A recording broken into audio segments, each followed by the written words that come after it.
Wie is in en wie is uit? Wie mag deelneem en wie nie?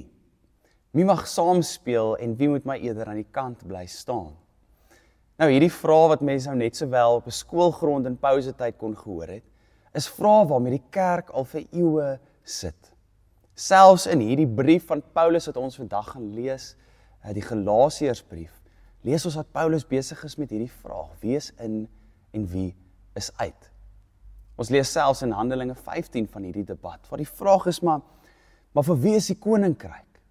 Is dit dan vir die Hebreërs of is dit vir die heidene? Vir wie het Jesus gekom om die koninkryk van God te kom openbaar? Nou ongelooflik in Galasiërs 3 lees ons dat Paulus hierdie baie moeilike en komplekse vraag eintlik op 'n verskriklike eenvoudige manier beantwoord. Hy sê dat ons nou in Christus en aan Christus almal van ons behoort. Ons is almal kinders van God. Hy sê daar's nou nie meer Griek of Jood of heiden nie. Daar's nie meer man of vrou of slaaf nie. Ons is almal een in Christus. Wie is in en wie is uit? Paulus sê ons is almal in. Ons is almal kinders van God. En hierdie wat ons ontvang, hierdie deelname, hierdie deelwees van God se koninkryk gee vir ons 'n vryheid. In die Galasiërsbrief sukkel Paulus met mense wat gesê het, maar daar's sekere persone wat in is en ander wat uit is. Hulle het kom sê dat jy moet besny word om deel te wees van God se koninkryk. Paulus sê dan nee, dit werk nie so nie, ons is almal kinders van God en ons is almal vrygemaak deur Jesus Christus. Ons hoef nie besny of onbesny te wees nie, ons is almal deel. Nou kom ons lees saam met oor hierdie vryheid uit die Galasiërsbrief. Ons lees uit hoofstuk 5 vanaf vers 13.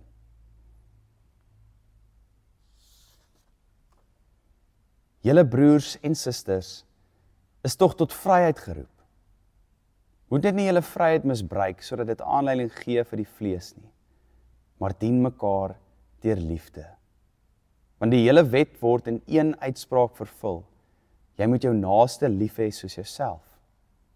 As julle mekaar byt en verslind, pas op dat julle nie deur mekaar verorber word nie. Maar ek sê, leef deur die Gees, dan sal julle beslis nie die begeertes van die vlees uitvoer nie. Want die vlees begeer teen die Gees en die Gees begeer teen die vlees. Die twee opponeer mekaar, sodat julle dit wat julle ook al wil nie kan doen nie. As julle egter deur die Gees gelei word, staan julle nie onder die wet nie.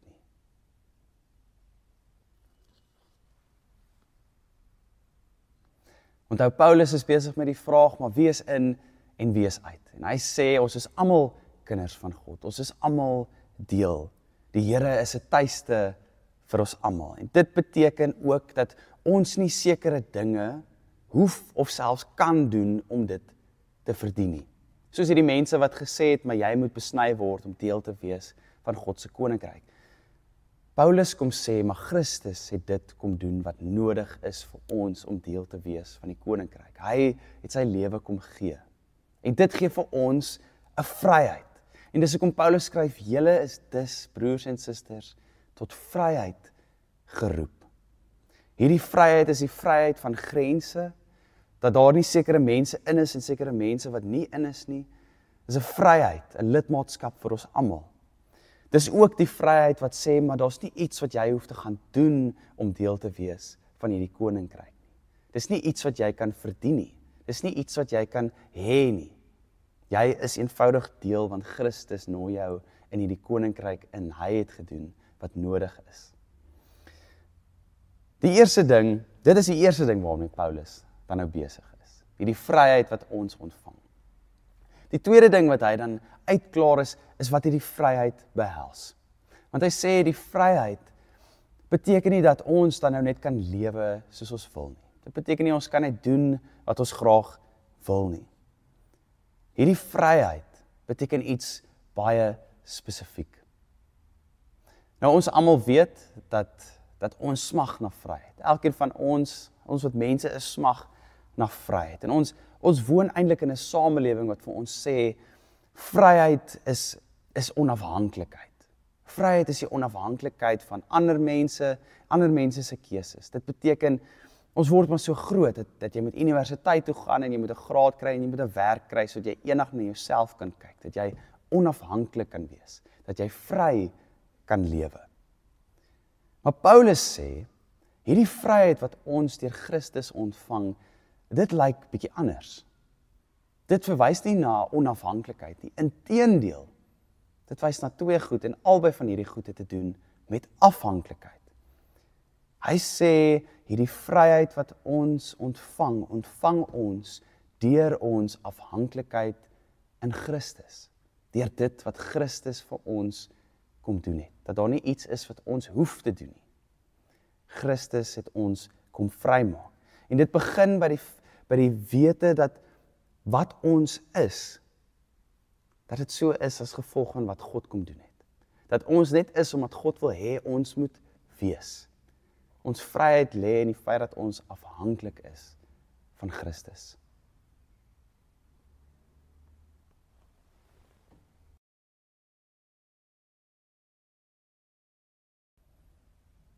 Die tweede aspek van hierdie vryheid, en hier ervaar ons dan nou 'n wending ook in die teks, is dat Paulus sê, maar ons beleef nie net die vryheid in ons afhanklikheid van wie Christus is nie, maar ook in ons afhanklikheid van mekaar. Deur in mekaar se lewens te leef en om verbind te wees aan mekaar, deur mekaar te dien, dit is waar ons ware vryheid beleef, deur afhanklik te wees van mekaar. Nou, natuurlik sê ons nie dat ons nou net nie hoef verantwoordelik te wees nie en na onsself te kyk nie, en dat ons net moet staat maak heeltyd op ander mense nie, dis nie wat ons sê nie. Maar Paulus sê vir ons dat in ons afhanklikheid en in ons verbondenheid aan mekaar ontdek ons die vryheid van Christus.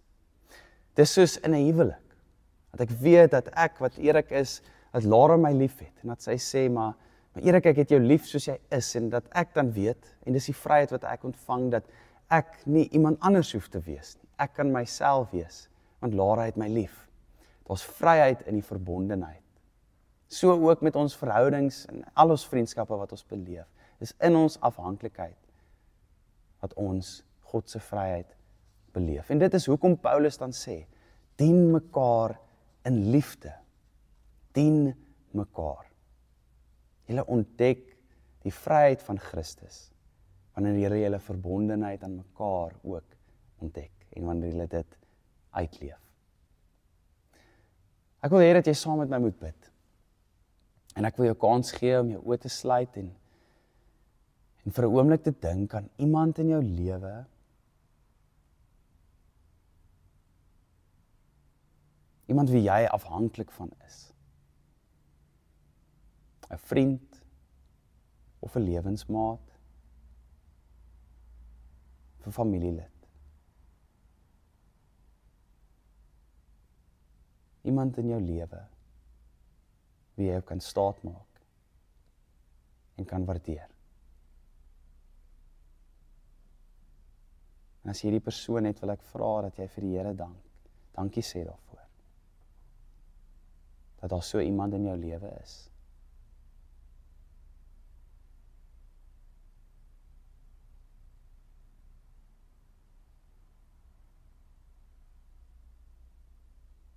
En dan wil ek jou vra, wie is afhanklik van jou? Is daar iemand in jou lewe wat staat maak op jou? Dalk weer 'n vriend, 'n lewensmaat, 'n familielid, 'n kollega. Ons weet hierdie verhoudings kan soms kompleks wees en moeilik wees. En daarom wil ek jou vra om vir die Here te vra om vir jou krag te gee.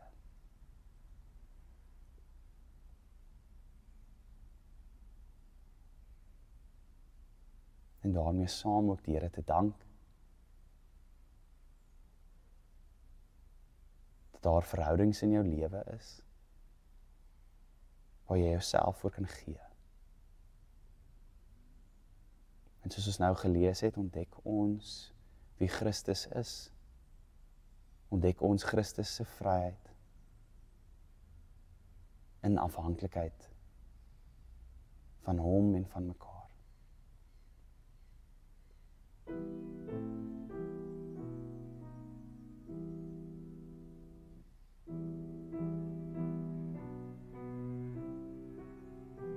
Here, U ken ons lewens en U weet hoe dikwels ons onafhanklik probeer lewe. Hoe dikwels ons afstand probeer skep tussen ons en ander. Maar Here, ons ontdek in hierdie teks, die openbaring dat ons ten diepste afhanklike wesens is, afhanklik van U liefde vir ons, van U vryheid vir ons, maar ook van mekaar.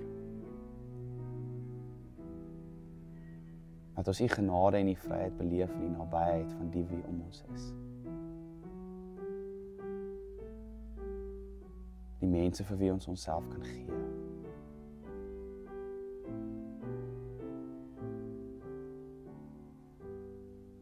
Mag ons in afhanklikheid lewe van U en van mekaar. Ons bid dit in U heilige naam. Amen.